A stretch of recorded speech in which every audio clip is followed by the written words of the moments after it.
Hey y'all, let me tell you about Gobble. All Gobble meal kits are pre-prepped. That means less work for you and less waste in your kitchen.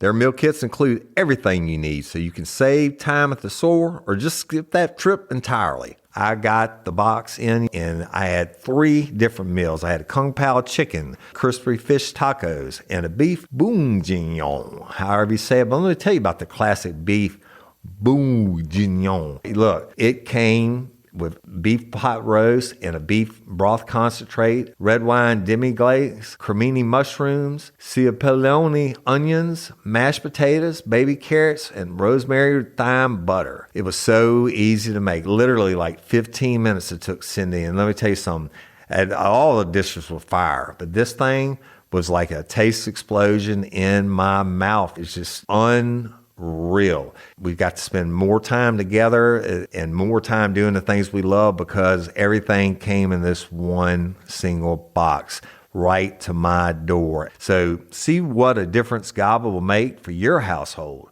Right now, they're offering my listeners a fantastic limited time deal. You get $120 off across 4 boxes plus free shipping and free cookies. And let me tell you, those cookies, I ate one that was sin-baked and it was delicious. Go to gobble.com/reallife.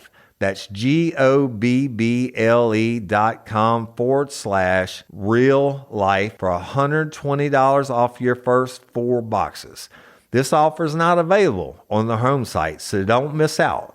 This is genius. It's taste explosions in your mouth like you never had.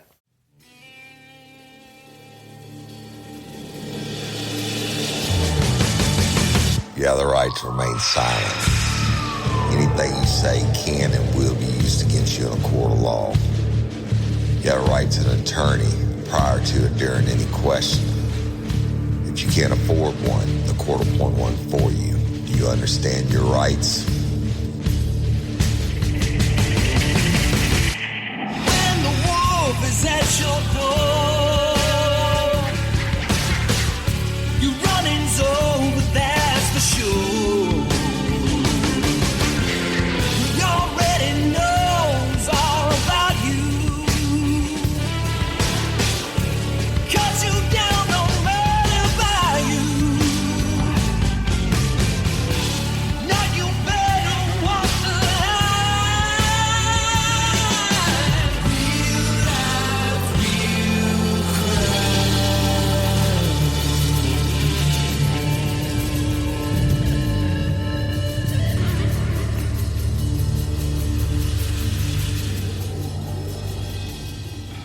Warning, this episode of Real Life, Real Crime, the podcast, may contain descriptions of acts of violence or that of a sexual nature and should be for people that are 18 years or older. Heed my warning, people. I do not get the facts of these cases off of the internet or from some television show. The facts I'm retelling you were presented to me by the victims of the crimes or the perpetrators who committed the crimes against the victims. My descriptions of the crime scenes, what I saw with my own 2 eyes. If you're going to get offended, please turn this podcast off now. Thank you. Hello, everybody, and welcome to this episode of Real Life, Real Crime, the podcast. As always, I'm your host, Woody Overton. Today, I'll be continuing with witness testimony in Courtney Coco's murder trial, which David Anthony Burns is on trial for second-degree murder of Courtney Coco.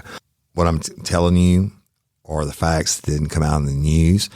I'm trying to give it to you word by word. I took shorthand as best I could. Sometimes I'll paraphrase it. If I'm making any mistakes, it's an honest mistake. I don't think I have, but if I do, there it is.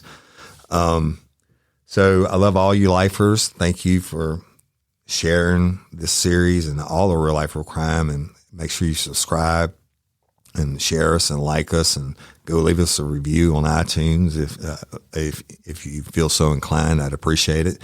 Patreon and Convicts, love you so much. Thank you for your support. Show couldn't run without you. All right. So Stay tuned at the end of the show for some Real Life, Real Crime announcements, and let's get started. All right. So, y'all, the next day we go into court. Before we're there a little bit early before the jury comes in, and Hugo Holland is, by the way, he's just doing a phenomenal job, I think, on this trial. But he actually, has come up to me a couple times, was talking to me or whatever, and he came and he sat by me. And there's not a lot of people in the courtroom yet. And he said, Woody, he said, I'm like you, I think. And he said, I keep waking up in the middle of the night thinking about all the different things, He said, I'm still learning as I go, And I told him, Mr. Hugo, this is not an ass-kissing statement. I said, I think you're the best I've ever seen at a trial. You know what he said? He said, well, I'm certainly giving my all. I said, there's no doubt about that, brother. And he got up and walked away. David Anthony Burns' attorney, LaCour, came in. He's wearing a brown suit and with a vest. And David Anthony Burns came in, and he's wearing a white shirt and black pants, and Hugo had on a black suit. So jury comes in, they seat them, go on the record, and then first witness Hugo calls is Miss Anna Laborde. Now, y'all, Anna Laborde is the grandmother I never had. Mine were all deceased, right? I call her Ma affectionately. She was like 40-something years union rep for the Department of Corrections, a little bitty tiny thing, heart of gold, best lady in the world. I love her to pieces, all right? And I call her Mom. But anyway, they call Miss Anna Laborde to stand. I remember the day before,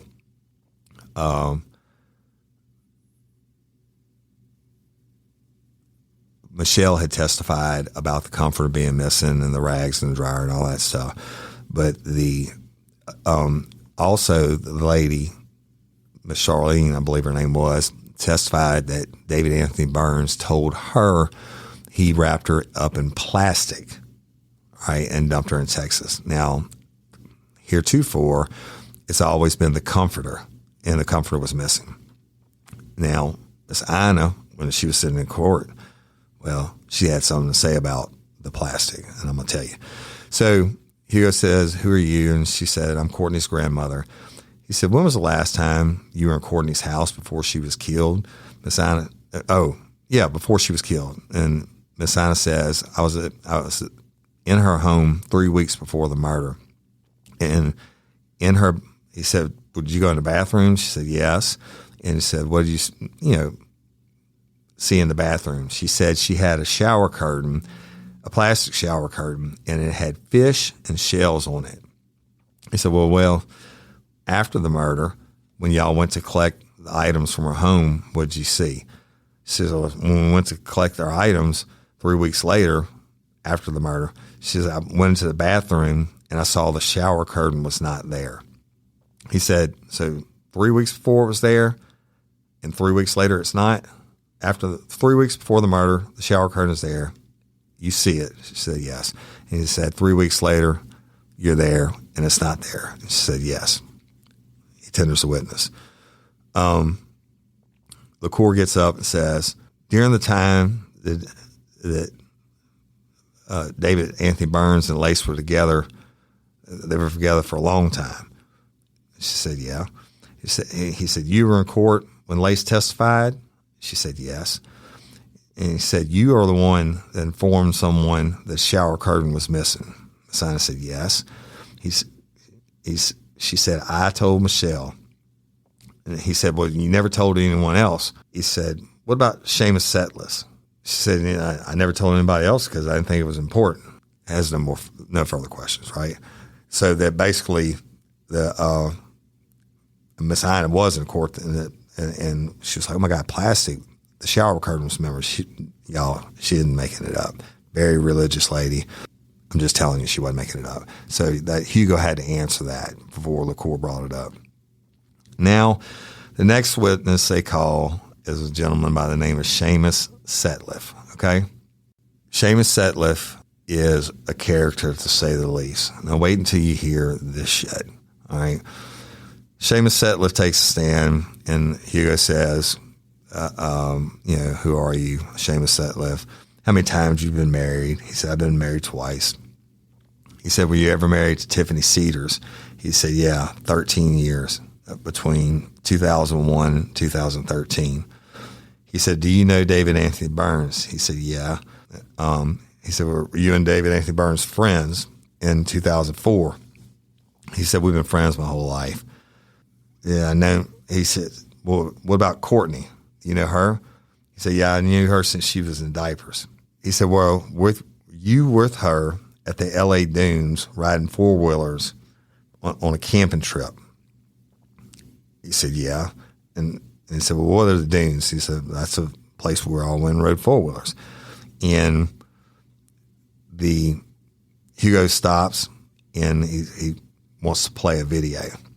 Remember I told y'all Lace had gotten the camera, and it's a video. It shows Courtney in a red bra and some shorts.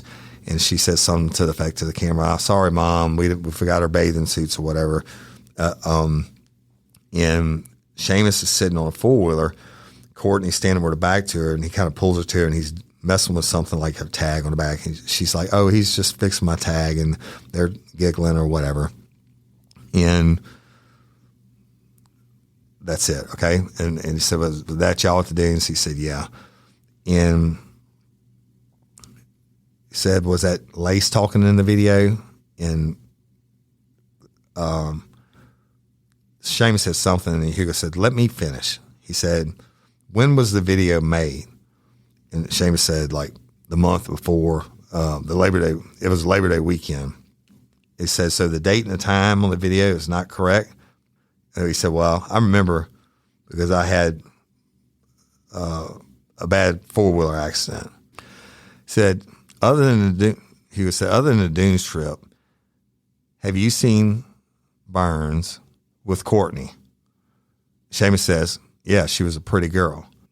Hugo says, don't make me get ugly.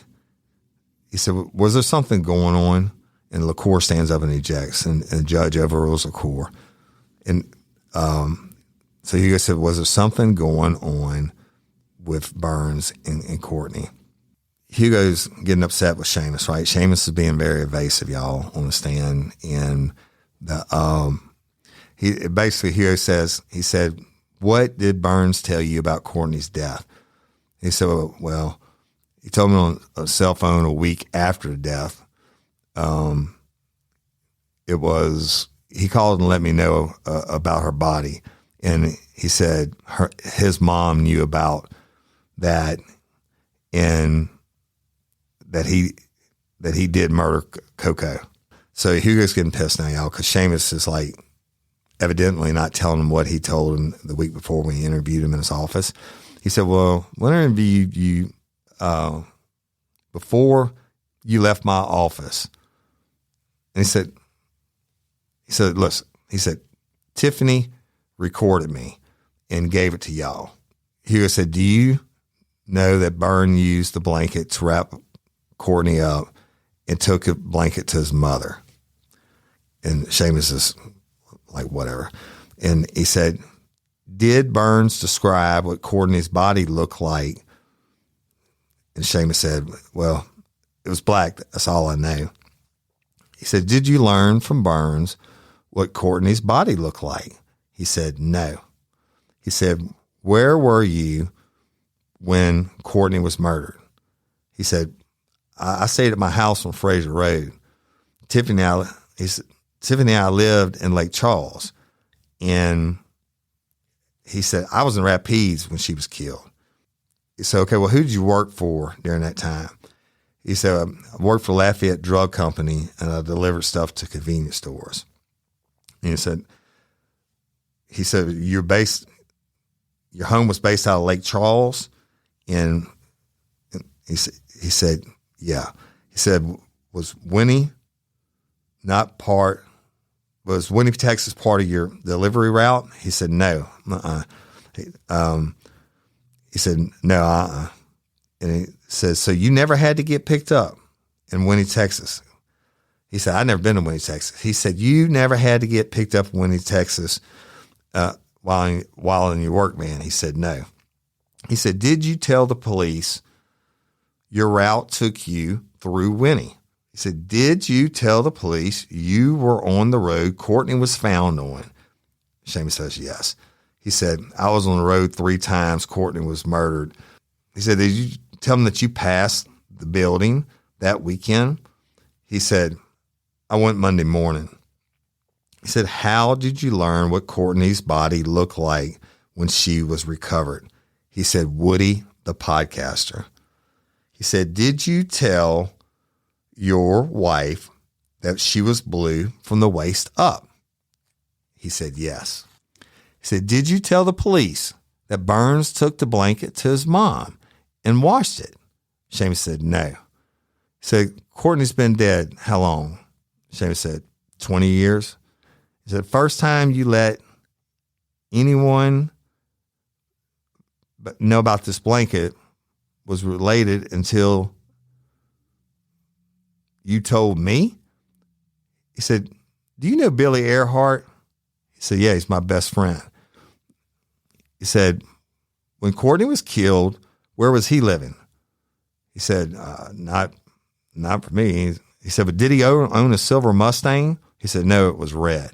It was laser red. He said, Hugo said, I don't want to have to drag your kids in here to testify, Mr. Setliff.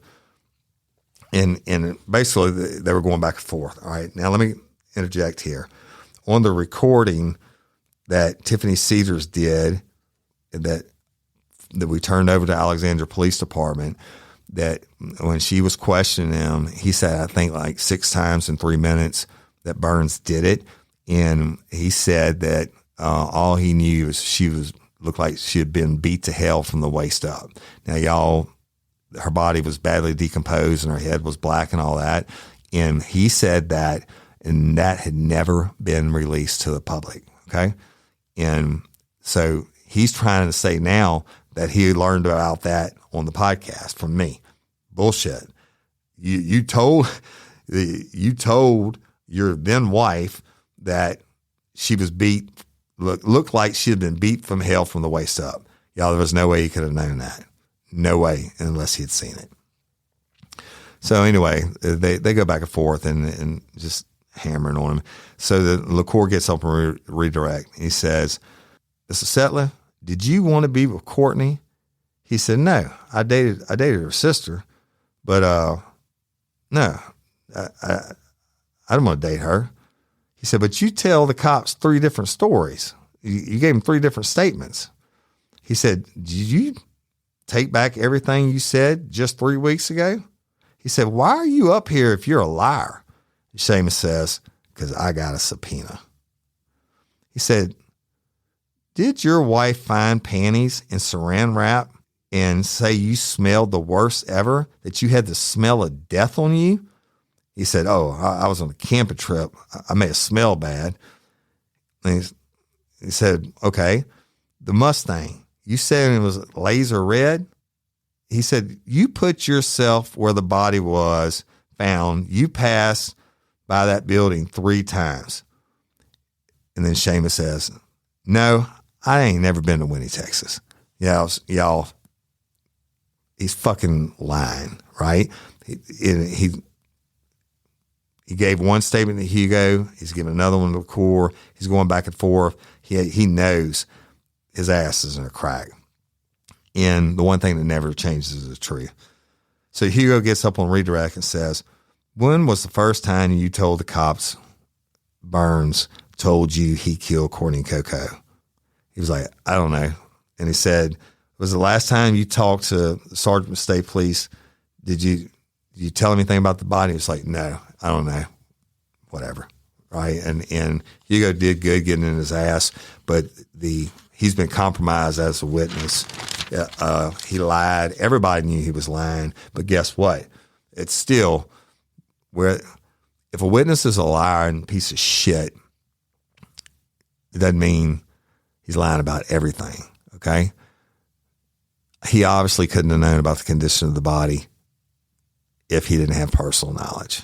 Or let's say worst case scenario is Burns told him. But he got on the stand and testified that Burns told him he killed her.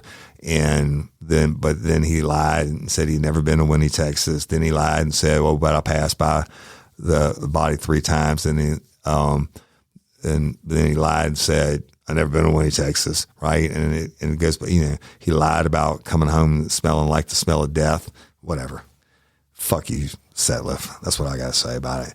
So the next witness is Tiffany Cedars, and they bring her in, they swear her in and all that. And Hugo asks her, said, do you want to be here? She said, I do not want to be here. He said, who's Seamus to you? She said, it's my ex-husband. He said, tell me about that weekend. She says, Seamus wasn't home. She said, I have no idea where he was, but he came home Sunday night early, like 2 or 3 in the morning, and we argued about him not coming home. His mom called and said he was in a 4-wheeler wreck and was injured from the 4-wheeler the same weekend that Courtney disappeared and that her body was found. But she said he stunk really bad, and I told him to take a shower and put his clothes in the wash machine. He asked me to go in his work van and get his shaving kit, and that's when I found panties and a full, like he had been smoking dope on it, and the panties weren't mine. He told me the panties belonged to Misty Hutchinson or somebody like that, y'all. But she said, I'm not sure. He said, do you know anything about Hugo asked her, do you know anything about his route? What, that it went through Winnie Beaumont? She said, he called me, because he had to go to the Winnie Hospital. He said, Hugo said, did you have a chance to record the conversation? And she said, yeah, I recorded for Raffman, who was with Woody. And he said, so you never met Woody? You don't know Woody? And she said, yeah, I met him one time. Actually, he said, so if Woody's in a courtroom right now, I mean, he said, who's Raffman? Was that some kind of sidekick? And she said, well, I met Woody one time. And so the truth of the matter is, y'all, that's when Jim was on the show, and he actually had communications with her. And I told Jim to tell her to get him to record it, and she did. And I drove through the night to meet her with Courtney's uncle, that was a U.S. Marshal, and we got her cell phone with the recording on it and turned it over to police. That's the truth of the matter. So that's where he said she was beat to death, and the family's going to be upset when they find out who did it and all that. Beat black and blue from the waist up. She said Burns had a blanket. His mom washed it in lace, and Burns did it for the money, and her body was black from the waist up. And the family would be shocked when they learned who did it. And then he asked her about a silver Mustang. Now remember, y'all, that Burns told Charlene a silver Mustang was involved, and she said Billy drove a silver Mustang, and that was Billy was Seamus's ride or die. LaCour gets up and says, "Do you have any personal knowledge of the death of Courtney?" She said, "No. All I know is what Seamus told me." He said, "Did Seamus lie and cheat a lot?" She said, "Yes." He said, "The Mustang being Billy's, Seamus said it was laser red, and you testified it was silver." She said, "He drove a Mustang with silver." He said, "Did he drive it during that time?" He said, "When you record it, Seamus, were you trying to set him up?" She said, "I was asked to record." He said, "Were you aware he recanted his statements?" She said, "Yes." He said, you're talking to police about what he said. Would you do it because you were angry? She said, "No." And he said, "Do you have any personal knowledge whatsoever about Courtney's death?" She said, "Only what came from Seamus." She's dismissed. Bye-bye. All right. So next one up, y'all, is Detective Tanner Dryden. Tanner Dryden is a detective with Alexandria Police Department who investigated Courtney Coco's case in 2019 once I handed all the stuff back to him through Courtney's uncle, the retired U.S. Marshal. So Hewitt asked him, now he said, "You're no longer a detective for Alexander Police Department?" He said, "No, he works at wherever." He said, "Was it you that showed Clyde Griffin a picture of Ernest Veal, a.k.a. Prince?" And he said, "Yeah." So he puts up the photo lineup on the screen and asked Dryden, he said, "Can you point out who he is?" Talking about Prince. And he pointed out a black male, and he said, "That's Jitty." Well, y'all, the problem with that is Jitty was Courtney's boyfriend. That's not Ernest Veal. And then he refreshed his memory, and he was like, "Oh yeah. That's right. That's Prince." So then they asked him about the lineup for Jude Wilson that Burns was picked out of. Now, he showed him. He said, "Yeah, that's the one he picked him out of." So the court gets up, starts questioning him, and I'm paraphrasing things, y'all. He said, "When you took over this case, what year was it?" He said, 2019. Was it? He said, "Was it you that developed Jude Wilson as a witness?" Dryden says, "Yes." He said, "Do you recall original statement to the Cambridge County Sheriff's Office and the list date as September 27th? He said, "Yes." He said, "Well, we determined that was not correct." He said, "Do you recall during your interview that on September 27th, Courtney Coco was alive?" And he says, "So that's not if that date's correct, then Jude Wilson got it wrong and she was alive." He said, "Look," basically didn't have an explanation for it. He said, "Do you remember him saying it was a Monday or Tuesday?" He's talking about Jude Wilson, "of the Rice Festival?" He said, "No." He said it was the weekend of the Rice Festival. And he gave Tanner a statement to review to refresh his memory. And Tanner reads it, and he said, "Did he not tell you it was Monday or Tuesday?" And Tanner said, "Well, that's what the statement says." He said, "Well, you told him it was Monday, October 4th. Tanner says, "Okay. Yes, sir." He said, "After learning that, would it have helped you establish a date?" He explained right here he was incorrect with Coco's car. The day following, he said he was on the news. He said, "Did you determine the dates of the Rice Festival?" Tanner says, "I was not able to determine the dates of the Rice Festival." The court gets out the Rice Festival pamphlet, and he shows it to him, and it enters it in evidence, whatever. And the dates are September. Spark something uncommon this holiday with just the right gift from Uncommon Goods. The busy holiday season is here, and Uncommon Goods makes it less stressful with incredible hand-picked gifts for everyone on your list, all in one spot. Gifts that spark joy, wonder, delight, and that's exactly what I wanted feeling.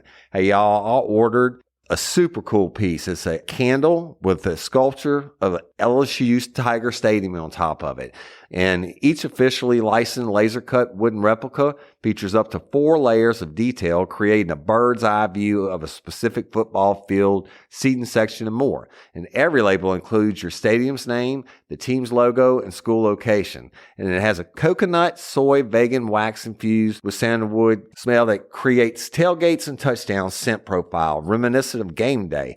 It's invigorating like fresh cut grass and nostalgic like smoke from a pre-game grill, and calming like the crisp autumn air of a new semester on campus. Y'all, I love it. I have it at the base of my TV, and I'm ready to watch the Tigers play on Saturday night, right? Uncommon Goods. Look, when you shop at Uncommon Goods, you're supporting artists and small independent businesses. And many of their handcrafted products are made in small batches. So shop now before they sell out this holiday season. Uncommon Goods looks for products that are high quality, unique, and often handmade or made in the U.S. They have the most meaningful out of the ordinary gifts anywhere. They even have gifts you can personalize. From holiday hosts and hostess gift to the coolest finds for kids, to hits for everyone from the book lovers to diehard sports fans. Uncommon Goods has something for everyone, not the same old selections you can just find anywhere. And with every purchase you make at Uncommon Goods, they give $1 to a nonprofit partner of your choice. They've donated more than $3 million to date. So to get 15% off your next gift, go to uncommongoods.com/RLRC. That's uncommongoods.com/RLRC for 15% off. Don't miss out on this limited time offer. Uncommon Goods, we're all out of the ordinary. Hey ladies, are you feeling overwhelmed by hormonal changes? Well, you're definitely not alone. There are more than 1,000 hormone disruptors living in our environment right now. It's in your food, your water, the air you breathe, the clothes you wear, your skincare products. They all mess with your hormones. Then there's the natural hormone changes your body goes through, premenopause, menopause. And while it's a natural process, it doesn't mean you have to suffer through it. The good news is you don't have to suffer through it anymore, because now you have Hormone Harmony, a formula made only with herbal ingredients that are shown to reduce hormonal symptoms in women of all ages. Hormone Harmony is not just a hormone support and supplement. It's become a phenomenon. Women can't stop talking about it on social media. A bottle of Hormone Harmony is sold every 24 seconds. And the biggest benefit? Well, my wife says it makes her feel like her own self again. And that's what women mention over and over in the reviews. And there are over 30,000 reviews for Hormone Harmony. And for a limited time, you can get 15% off your entire first order at happymammoth.com. Just use code RLRC at checkout. That's happymammoth.com and use code RLRC for 15% off today. That's happymammoth.com and use code RLRC. September 24th to October 3rd. And he said, Tanner, can't you get the date right there? And then they, y'all, I'm not going to read all this bullshit to you. They went back and forth about this fucking date. Tanner, he said, what date? How many days, if the September 27th date was correct, how many days before that is for October 4th? Tanner him hauled.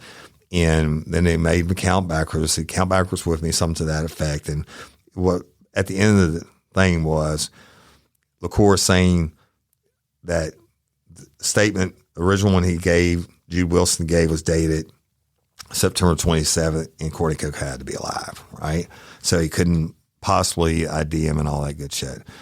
And LaCour ate Tanner's ass about why couldn't you figure out what the dates were, the Rice Festival when I did? All I did was Google it. And Tanner says, no, he told me it was wrong. The date that was wrong on the statement. Hugo objected. And anyway, it goes on and he says, in the original statement, did he say he could not see inside the vehicle? Tanner said, yes. He said, did you ask him to draw a profile? And did he not tell you he didn't see the full picture of the face? Tanner says, yes. And said, you got a lineup was shown to him, and David Anthony Burns was picked out, even though he said he didn't get a look at full facial features. And Tanner said, yes. He said, do you remember him saying he had a flat chin? Tanner said, I didn't make the lineup. He said, well, you spoke with Jude over the phone, then took a statement, and then went to Texas to show him a lineup? And Tanner said, no, I never showed him a lineup. So he tendered the witness. I'm paraphrasing y'all. So Hugo gets up on redirect and says, tell the jury what is the protocol that has been developed by Alexandria Police Department for showing a six-pack or a photo lineup. Tanner says, if a detective is working an investigation and they develop a suspect, they get another detective to put together a photo lineup with the suspect in it, but they don't know anything about the case. Then they give that photo lineup to another detective, doesn't even know if a suspect's in the six-pack or not, and that detective shows the photo lineup to potential witness. And that way it takes out any bias, y'all. And now I really don't understand that, because when we did it, we simply called the state police and said, this is a suspect. The state police had a computer generated program. They pulled up 5 guys that looked just like the suspect. And I mean, just like. Some of the times when I knew who the suspect was, I couldn't tell them apart. But this is their system. Okay. I think it's a good system, but outdated, obviously. But anyway, so that's what they do. So they go to Texas, and another detective, now Tanner's there, but another detective actually showed the lineup to Jude Wilson. Jude Wilson said, that's him. David Anthony Burns, that's him. He picked him out of the photo lineup. But 16 years later, y'all, you talk about, I mean, remember the math professor? And it's like, there's no way. It's statistically impossible. And anyway, so they get rid of Tanner. They dismiss him. And Hugo gets Lace Evans back on the stand. Now, this is Courtney's sister. Y'all, I told you about her testimony in the last episode. He said, Lace, I want you to look into the eyes of this jury, and I want you to answer this question.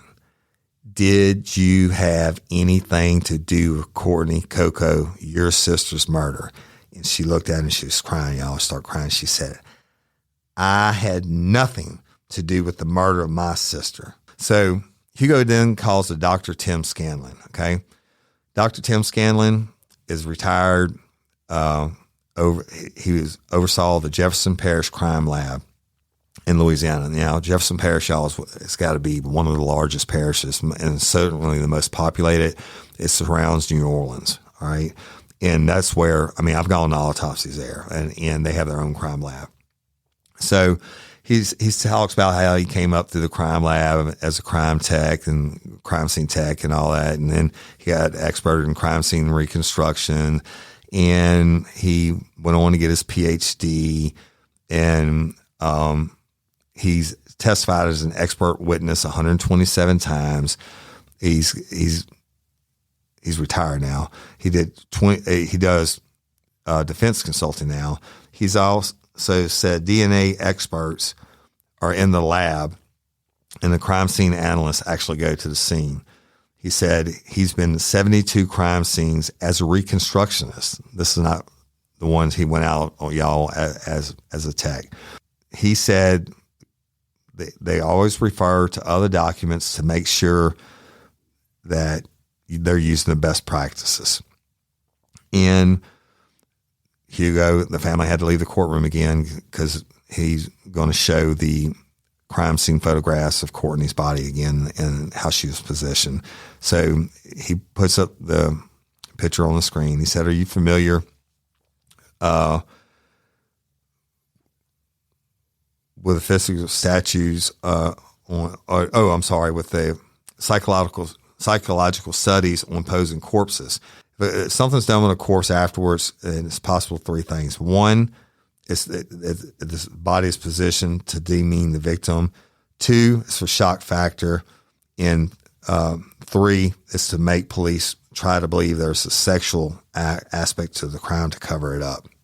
He starts to question about Courtney's thing. He said, first of all, Dr. Scanlon says this. He says, first of all, it's a harsh word, but we call it a dump site. All right.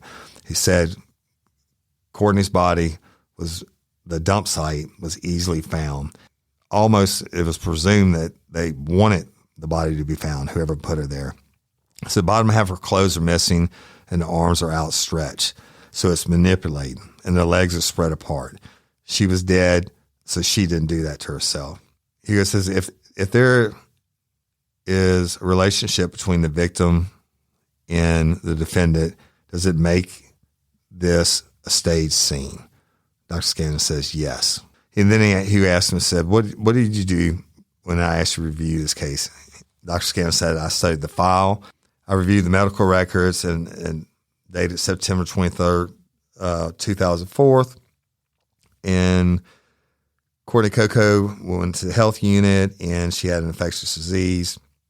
And I take an overview of the scene and, in what they collected for evidence, and Hugo says, "Are you aware they took a glove and a rag?" He said, "Yeah, but it's not related to the crime scene. They took that from outside the garage, and DNA testing was done or whatever. Nothing came back on it." He said, "Typically when we do a crime scene, we rope off a much larger area. We take anything we can just in case there are, can develop a suspect from it." So the primary scene is the location of the criminal act. Search scene is everything else. The body was found decomposed in a warehouse, plus one or more vehicles would had to been used. She was killed in her house because of no comforter and the mattress having been lifted on top of the bulletin board, hold it up, and she couldn't have slept in the bed in that position. If jury has heard, Hugo says, if jury has heard evidence that Courtney slept in a shirt and a bra and panties, that consistent? Was she was ready for bed? He said yes. He asked about the lockbox, and that was found out and open with nothing in it. He said he didn't pay any attention to that or to the trash can because the house had been locked up and the cats had to eat, and the cats could have turned the trash can over.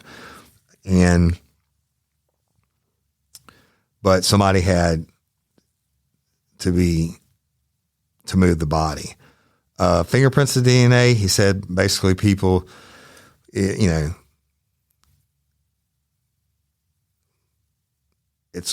hard to get fingerprints off of anything because most of the time you just get smudges, and that's a fact, y'all, because the oil's smudge. And the DNA, it could be anybody's DNA, like anybody that ever visited Courtney's house or anybody that ever been in her car or whatever, so it's not really significant one way or another. So he asked about Fred Landry. He said, so if Fred Landry's DNA was found on the trunk latch with Courtney's as a mixture, would that be significant? He said no, they were supposedly in a relationship, and he's admitted to being in and out of her car. That's incidental. Said Hugo asked him about rock rentals. He said rock rentals, and we call them crack rentals, y'all, or crack loaners. He said rock rentals are vehicles that are traded for drugs.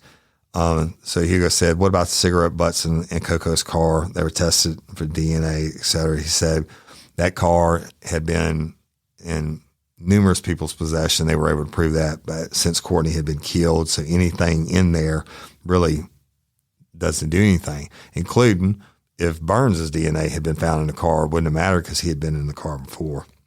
It says that it wouldn't even mattered have they got the DNA from the steering wheel, et cetera, because multiple people had driven the car. So Hugo said, what if laces or Burns' fingerprints or DNA are in her house or her car? Would it be important? Doctor says no. That in real life, prints are smudged and unusable most of the time. DNA has to be a certain amount, and it's hard to get the right amount of DNA. But if, he said, if I give you my cell phone to use and you use it just for a second and you hand it back to me, the DNA, most likely the DNA off your hand hadn't been built up, and I wouldn't be able to get a swab of it. He said, but if I'm the only one to use it all day long, then yeah, my DNA swab would be relevant. He said, what is the reason to go? Hugo asked him, what's the reason to go to an autopsy? He said, well, we're there for the exchange of information or to give information to the pathologist. And he said it's vital. The pathologist studies the body for evidence of the crime, et cetera, but he wants the pathologist wants to have as much information about how the body was found, the location, look at photographs, do all this stuff, and so they could try to tell the story, right? And now, at the same time, when the pathologist is doing autopsy, the investigators get information back from the pathologist, and they try to put it together, put the pieces of the puzzle together. All right. And I mean, he's going back to the pictures and talked about the bag hands. He would do that in case there was any DNA on her fingernails, and there wasn't. anybody's but hers. And he said, is that significant? He said, no, absolutely not. It doesn't prove anything one way or another. He said, you assume the evidence of no DNA being under there. He said, that doesn't mean she didn't fight. It's just means there's no evidence there of it. So no signature of evidence. He says, Hugo says, so if there's no signature evidence on any females, should the jury, take that one way or another? He said, absolutely not. He said, Hugo asked, have you heard of cases where the neck bone or the hyoid bone is not broken? He said, I've worked with lots of homicides by strangulation or asphyxiation and found many without the neck bone being broken, typically in younger adults. Hugo says, did you tell me last night at dinner my neck could easily be broken? And he said, yeah, I did tell you that. And they had a little chuckle, right? And Hugo says, what evidence have you that there was more than one car? And he said, the Texas Rangers said there was some of Courtney's DNA in the trunk, but her car didn't stink. He said if her body had been that temperature and that badly decomposed, nobody would have been able to drive the car. It would have stunk that bad. He said, plus there was a tire track recovered in the dust by her body, and it did not match Courtney's car. Right? And then he talked about using luminol to spray the trunk and stuff like that. And that's where they found 2 small DNA samples. And he said, it was her car. It could be anything. But if maybe she was put in there immediately after killed, but she definitely was not transported in that car because the smell would have been unbearable. And he said, like I said, he looked at the tracks of the tires and looked at it and had Louisiana State Police analyze them. And they said the tire tracks at the scene did not match Courtney Coco's car. So 2 people had to drive, necessarily 2 people in the scene though. So one person could have pulled in, dumped the body, and pulled out. The other one could have been waiting on him to follow him to Houston. So Hugo says, because we only found one tire print, does that mean anything? Does that mean there was only one person there? And the doctor says no. The court gets up and across the record and says, Doc, I'm confused. I'm going to paraphrase for y'all. I said, so Fred Landry, DNA mixed with Courtney's on the trunk of the car. How do you know it's not significant? And he said, if they're having a relationship, then he's been in a car. You can't prove it's significant one way or another. And he said, about the cause of death, Doc, or the manner of death. The pathologist said the manner of death was undetermined means. And the manner of death is a word on a legal document. The doc says this. The manner of death is a legal word on a document. The cause of death is the explanation. And due to the cause of death being undetermined, he said, for example, due to the cause of death being undetermined, you had to rule it out and call it asphyxiation. He said, for example, if I find a body, a skeleton in the woods, and it's got its hands roped behind its back, right, and we can't rule out any blunt force. We rule out blunt force trauma or anything else. Then that cause is undetermined, but it's still a homicide. Right? I mean, they didn't tie their own hands behind their back and do whatever. And so he goes on about asphyxia. LaCour said, well, asphyxiation was a guess by him. And the doc says, no, guess is not the right word to use. He said, well, it's an educated guess. He wrote it down. And he said, well, Doc, you can't eliminate the possibility of 2 people being there. He said, no, the physical evidence put in her car at the crime scene, there's no physical evidence doing that. So the clothes she was wearing was in her bedroom, so then they would have had to redress her. He said there were no signs of forced entry on the home. She may have let the person in. The court says, well, still, letting her in the home shouldn't have been some DNA. Nothing is 100% accurate. And the court's still going at the doctor. And he says, well, LaCour says, well, we still can't say her body was done at the crime scene. No, nothing is 100% accurate. And the doctor said, well, you know what? There's much better ways to hide her body than where Courtney was found. And her body was badly decomposed. There's no way she was there unnoticed for 2 days. LaCour questioned and says, have you been to the scene where it was at? And he said, no, I haven't been there. And he's, talking about dumping a body and does rigor mortis make a body? Could rigor mortis make Courtney's limbs curl up, her legs come up in the air, and her arms spread out like that? And the doctor said, no way.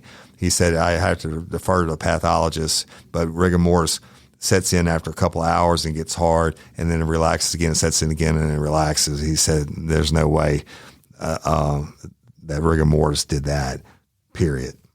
And he says, LaCour says, well, you say she was in a sexual position, her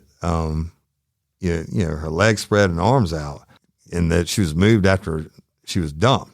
And the doctor says there's no way that she could spread her arms out like that and raise her legs like that, point her bare vagina at the road after death, period. Hugo gets up, redirects, says, is there any other reasonable explanation but sexual motive? And the doctor says no. He says, her car, Hugo says, a car wasn't there. He said, have you worked homicides where killers hide bodies? And the doctor said, yeah, I worked a bunch of them. Yeah, they could hide it behind a dumpster or whatever. He said, is it your opinion that Courtney's body was being hidden? The doctor says, if they were trying to hide her body, they were doing a really bad job of it. And there was no way rigor can make this happen. Y'all, I'm going to make this one run long. Next witness is Miss Stephanie Belgard, Courtney's mama. She said, I'm going to paraphrase it. She said, I'm Courtney's mama, and I've waited over 18 years to take the stand. She said, before lunch, I got the call, and Jitty was Floyd Williams Jr. was her boyfriend.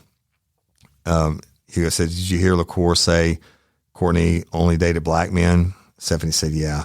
And she showed a picture of Courtney's boyfriend from high school. He was a white guy, and then they showed it to the jury and all that.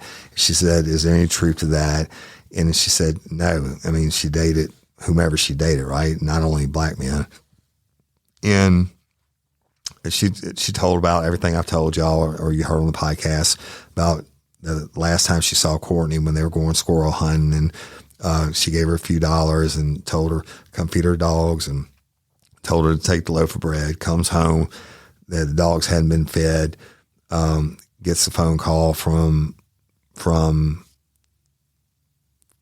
Cedric Green the day after on Monday saying, they found a body with Courtney's ring on it, et cetera. And she fell to the floor. And Hugo asked her about, he showed the picture of the damage to Courtney's car on the front. And he said, was it like that day when you last saw her? She said, no, absolutely not. She wouldn't have rode around with her car damaged. And he asked her about the T-shirt and underwear and bra. Sometimes she slept in, and Stephanie was crying. Stephanie said, my baby girl got bad migraines, and Mama would lay down with her sometimes and hold her and rub her head for her. And I noticed she had a bra on, and she's like, baby, why don't you take your bra off and get comfortable? And they were in a dark room. And so she said, but most times she did wear her bra to bed. And so he was like, so you're just a mama taking care of your baby girl? And she said, yeah. LaCour gets up, and y'all, this is the shittiest thing I've ever seen.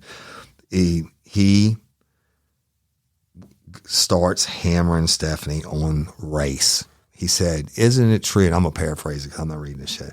He said, isn't it true your daughter only dated black men? She said, no. And he said, well, that picture you showed the jury, or that Hugo showed the jury, was a white guy. Was that her prom or his prom? And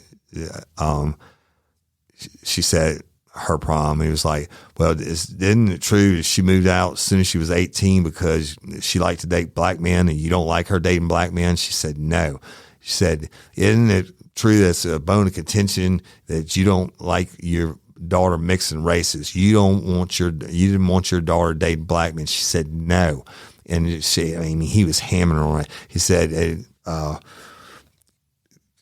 the race, he just kept making it about race. He was like, it's black men, and you didn't like your daughter dating black men, and she was dating a bunch of black men. She didn't date no white men.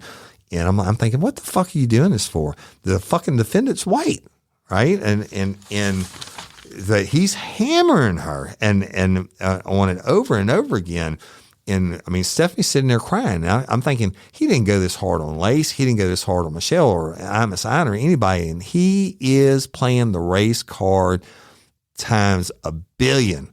He wanted to paint Stephanie as a racist, and she's not, y'all. And so when basically LaCour quit, Hugo gets up. Stephanie said to him, he said, I wouldn't have cared if they were purple, black, yellow, or green. He said, the problem I had was the men she was dating were taking advantage of her, right? And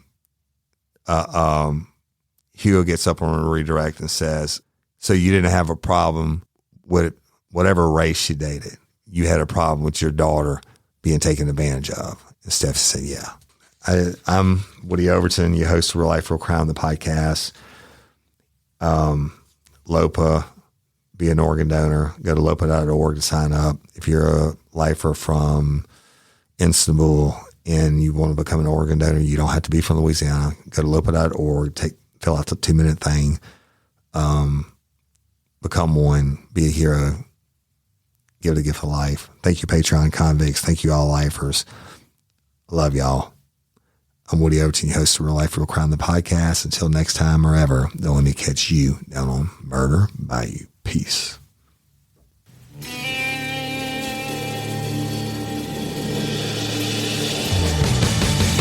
You have the right to remain silent. Anything you say can and will be used against you in a court of law. You have a right to an attorney prior to or during any question.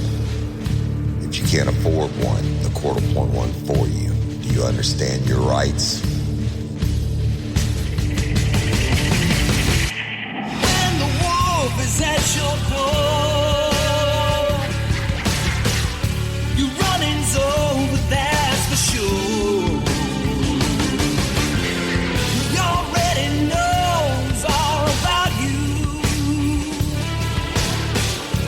Cut you down on Murder Bayou. Now you better walk the line.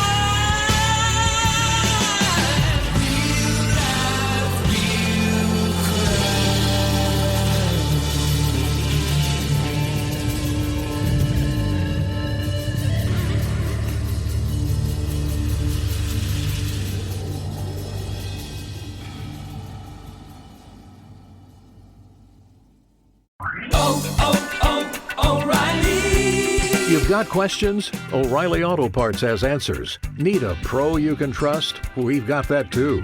No matter what you need, our professional parts people have the training and expertise to help you do things right.